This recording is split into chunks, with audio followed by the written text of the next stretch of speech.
Marez Abbassi, bonjour. Vous êtes le président du tribunal de Guyane et judiciaire. Un mot sur ce colloque qui vient d'avoir lieu ce mardi, qui a lieu ce mardi, organisé par le tribunal administratif sur l'état d'urgence sanitaire. Vous avez eu des mots assez forts, une nouvelle fois, et assez peut-être un esprit critique concernant justement cette situation sur le plan judiciaire. Il n'y a pas eu les recours, il y a eu des atteintes aux libertés qui n'ont pas été relevées en Guyane. Qu'est-ce qui s'est passé selon vous?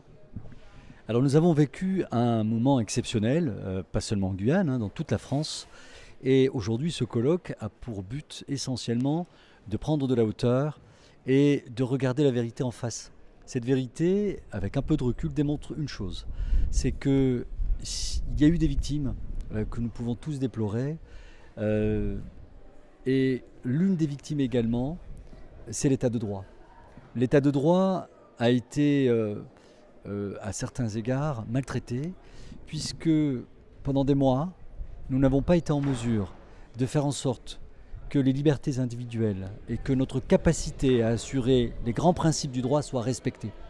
Ce que je dis de façon très simple, c'est que nous avons tous œuvré pour faire en sorte, par exemple, qu'une justice soit rendue de façon impartiale. Un certain nombre de décisions, d'ordonnances ou de lois ont été prises pour faire en sorte que nous ayons des dérogations. Que penser de la dérogation qui consiste à dire que quelqu'un qui est en prison y reste par le simple fait d'une ordonnance de façon automatique, qu'on prolonge sa détention de 2 mois, 3 mois ou 6 mois sans qu'il voie un juge? Ce n'est pas possible.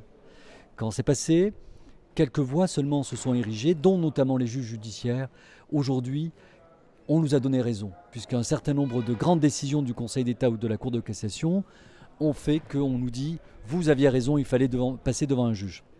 Il faut absolument prendre conscience que si nous renouvelons nos erreurs, nous allons droit au mur. Une des premières choses à faire, c'est de décliner la préservation de l'état de droit. Les gardiens du temple doivent être aussi locaux. Il faut donc décliner, selon moi, dans chaque département, et notamment en Guyane, une autorité indépendante qui assurerait la préservation de l'état de droit, une autorité qui pourrait être saisie facilement, gratuitement, par chaque citoyen pour veiller à ce que les différents textes puissent respecter des grands principes du droit. Je crois en cette formule et je crois que c'est l'avenir.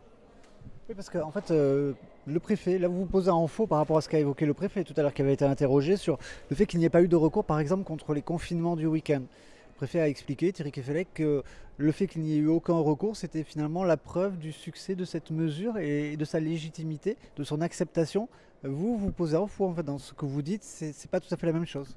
Non, je ne m'inscris pas en faux, c'est complémentaire. Monsieur le préfet a évoqué de façon tout à fait légitime et juste des décisions fortes qu'il a dû prendre pour préserver l'intégrité et la santé des Guyanais. Il l'a fait, il a eu raison.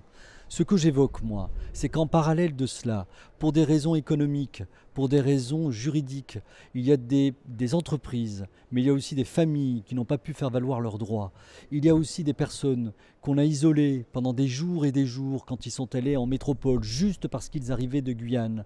Il y a des personnes qui étaient en détention provisoire, à qui on a dit à un moment « vous restez en prison par le fait juste de la loi », sans qu'un juge n'intervienne. Pour ces cas-là, on ne peut pas rester les bras croisés.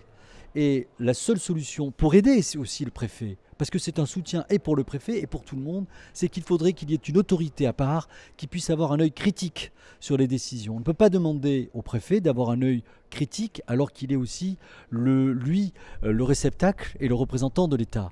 Donc il faudrait une autorité à côté. Et pourquoi je dis ça? Et ça c'est très important, c'est qu'on constate que les Guyanais ne saisissent pas toujours le tribunal administratif. C'est un constat de cette journée.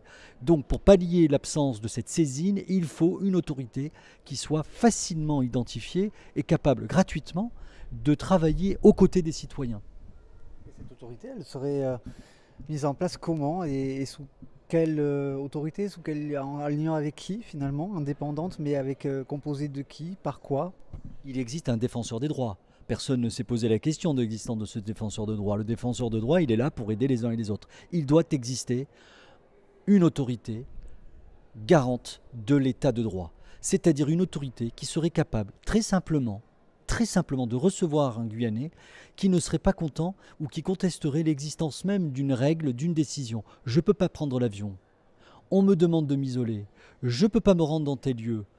au lieu d'aller saisir un tribunal avec un avocat, ce qui est la meilleure des choses, bien entendu que c'est la meilleure des choses, mais puisqu'ils ne le font pas, ne restons pas les bras croisés. Et il faut qu'une personne puisse aussi dire ce texte, cette loi, cette ordonnance, vraisemblablement ne respecte pas l'ordre juridique local et faire remonter cette information. Moi, juge, je ne peux pas faire remonter une information au gouvernement.